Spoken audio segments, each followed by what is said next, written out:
महाराष्ट्र के deputy CM Shri Ajit Pawar ji के साथ 5 लोगों का समाचार मुझे मिला था कि विमान दुर्घटना में उनका दुखद निधन हो गया। वो एनडीए के बहुत मजबूत सहयोगी थे और महाराष्ट्र के बहुत ही लोकप्रिय नेता थे।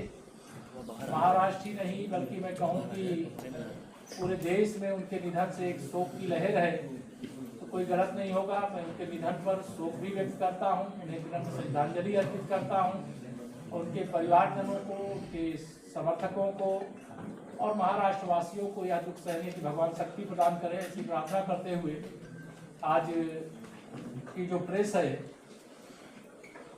वह आज प्रदेश के सभी मुख्य विकास अधिकारियों की एक दिवसीय समीक्षा बैठक और कार्यशाला का आयोजन किया गया। इसका एक ही लक्ष्य है कि अभी हमारे समूह के साथ 1 करोड़ से अधिक दीदियां तो जुड़ी हुई हैं, लेकिन अब इस लक्ष्य को हम लोगों ने बड़ा किया है कि उत्तर प्रदेश चूंकि देश का सबसे बड़ा प्रदेश है, यहाँ 25 करोड़ की आबादी है और इस 25 करोड़ की आबादी में से 3 करोड़ जो हमारी गांव में गरीब परिवारों में महिलाएं हैं, उनको समूह की दीदी के रूप में जोड़ने का काम किया जाएगा। और हम लोगों ने लक्ष्य रखा था पहले कि हम उत्तर प्रदेश में 30 लाख लखपति दीदियां बनाएंगे। वह लक्ष्य लगभग हमने पूरा कर लिया है, लेकिन आज हम यहाँ पर ये घोषणा कर रहे हैं वो 30 लाख की जगह अब 1 करोड़ लखपति दीदी बनाने का एक लक्ष्य प्रदेश के अंदर आज की बैठक में तय किया है, सबको लक्ष्य दिया गया है।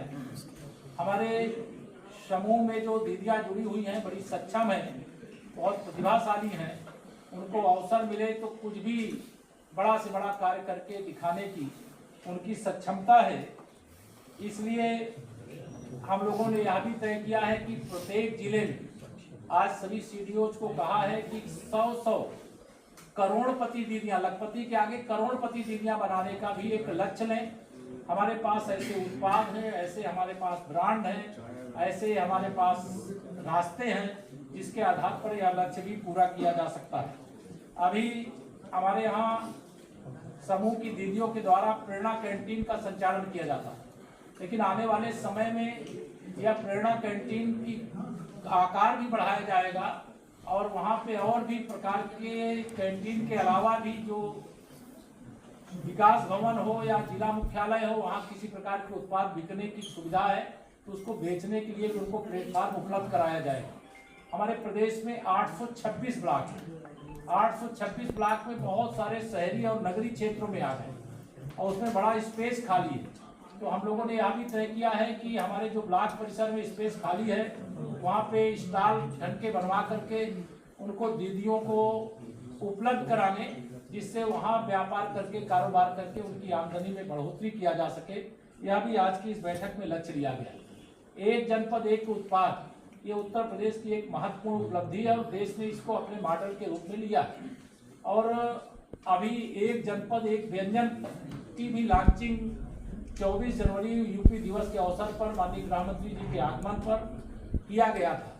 अब हम लोगों ने यह भी लक्ष्य दिया है कि प्रत्येक जनपद में, जैसे लखनऊ है उदाहरण के लिए, तो लखनऊ में 75 जनपद का उत्पाद, 75 जनपदों का व्यंजन अगर कोई खरीदना चाहे तो एक किसी प्लेटफॉर्म पर उपलब्ध हो। ऐसा हर जिले में ऐसी योजना बनाने के लिए और ऐसी कैंटीन बनाने के लिए, ऐसे शोरूम बनाने के लिए जहां पर ऐसे सामान उपलब्ध हो सके, यह भी आज यहाँ पर निर्देश दिया गया है।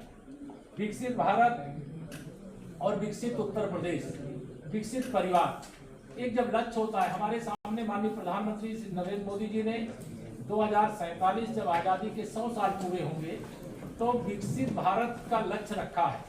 लेकिन जिस रफ्तार के साथ देश आगे बढ़ रहा है, अभी कल ही यूरोपीय यूनियन के साथ भारत की ओपन ट्रेड डील का ऐलान हुआ है। हम तो उत्तर प्रदेश की ओर से स्वागत करते हैं और हमारा प्रयास रहेगा कि यूरोप के बाजार जब भारत के लिए खुलेंगे तो उत्तर प्रदेश के समूहों के दीदियों के द्वारा जो उत्पाद तैयार हो उसमें से भी कुछ बिकने के लिए जाए। इस प्रकार का आज हमने लक्ष्य यहाँ पे दिया है।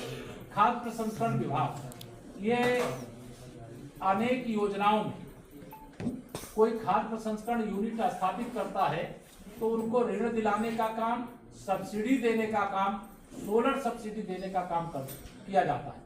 आज मैंने सभी मुख्य विकास अधिकारियों को ये कहा है कि आप 826 विकास खंडों में 5 करोड़ की लागत वाली यूनिट स्थापित करें, जिसमें 35% सब्सिडी होगी और 90% सोलर सब्सिडी होगी, और हजारों महिलाएं एक एक यूनिट से जुड़ करके आर्थिक रूप से समृद्धशाली होंगी, उनका परिवार आगे बढ़ेगा।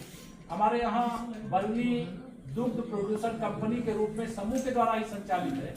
बुंदेलखंड की 80,000 महिलाएं उसके साथ जुड़ी हुई हैं, और कुछ समूह तो पशु आहार भी बनाने का काम करती हैं। अभी हमने तय किया है कि हमारे उत्तर प्रदेश में 18 मंडल हैं, और सभी 18 मंडलों में, अभी 5 मंडलों में लगभग हम पहुंचे हैं, लेकिन अभी 13 मंडल और बाकी हैं।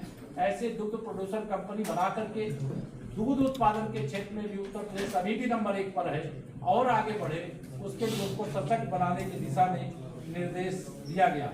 THR plant, take home ration plant, जो आंगनबाड़ी के बच्चे होते हैं उनको खाने के लिए दिया जाता है। हमारी 202 से अधिक यूनिट लगी हुई है, लेकिन उसमें सोलर सब्सिडी देने का लक्ष्य है। अभी हम लोग 40 में सोलर की सब्सिडी 90% जितनी लागत उसका 90% अनुदान दे रहे हैं खाद्य प्रसंस्करण विभाग की ओर से। बाकी यूनिटों में भी सोलर सब्सिडी उपलब्ध कराई जा सके, इसके लिए जहां स्थान नहीं, दूसरे स्थानों को चिन्हित करके उनकी यूनिट को वहां पर स्थापित किया जाए। यह भी आज यहाँ पर निर्देश देने का काम किया गया है।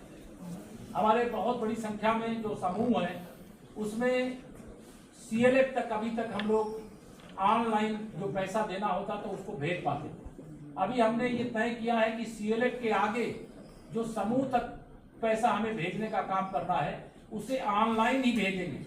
माननीय प्रधानमंत्री जी का, माननीय मुख्यमंत्री जी का एक ही लक्ष्य है कि जितना पैसा जिसके लिए चाहे दिल्ली से, चाहे लखनऊ से, चाहे किसी अन्य जिले से भेजा जाए, पूरा का पूरा पैसा उसके खाते में पहुंचना चाहिए। इस लक्ष्य को भी SRM प्राप्त करेगा। आज के दिन यह भी हम लोगों ने किया है। ई-रिक्शा, बहुत सारी हमारी समूह की दीदियां ई-रिक्शा, कमर्शियल वाहन भी, पैसेंजर वाले ई-रिक्शा भी, ये दोनों को चला करके परिवार का पालन पोषण कर रहे हैं, लेकिन उनकी चार्जिंग की समस्या होती, तो उसके लिए भी हमने कहा है चार्जिंग का भी उपयुक्त प्रबंध करने का काम किया जाए। विधायक निधि, क्योंकि सारे CDO की ही देखरेख में जो विधायक निधि होती है उसके पैसे खर्च होते हैं, तो 45 दिन के अंदर ये आज निर्देश दिया गया है कि आप CDO कार्यालय से, PD कार्यालय से वह किसी भी हालत में उसकी स्वीकृति मिल जाए, जिससे काम को समय से शुरू कराने का काम किया जा सके। दिशा की जो हमारी बैठक सांसद की अगुवाई में देश के विकास योजनाओं की समीक्षा होती है, और प्रदेश की जो दिशा कमेटी बनी है उसकी जो प्रदेश की योजना है उसकी समीक्षा होती है। हर 3 महीने में उसकी बैठक करने का निर्देश दिया गया है। कुछ जिलों में अभी तक नहीं किए थे, तो उसके लिए भी कड़ाई से कहा गया है कि नियमित रूप से कैलेंडर बनाएं और उस कैलेंडर के अनुसार उस दिशा की बैठकें संपन्न कराएं। ग्राम चौपाल, प्रत्येक शुक्रवार को प्रत्येक विकास खंड के 2 ग्राम सभाओं, जो शासनादेश है, गांव की सभी समस्याओं का और चौपाल के अंदर समाधान या लक्ष्य निर्धारित करके यह तय किया गया था, और उसके क्रम में उसके भी कैलेंडर आज 28 तारीख को हम सब लोग यहाँ बैठे हैं। हमने कहा 1 फरवरी को सारे जो वहाँ के जनप्रतिनिधि हैं, जो वहाँ के गांव हैं, उनका निर्धारण करके वह भी कैलेंडर ग्राम चौपाल का उपलब्ध करा दिया जाए। जो हमारे इंक्यूबेशन सेंटर अभी हम लोग प्रदेश में कुछ स्थानों पे ऐसे बना रहे, उससे भी समूह को सौंपने जा रहे हैं, जहाँ ब्रांडिंग का काम होगा, जहाँ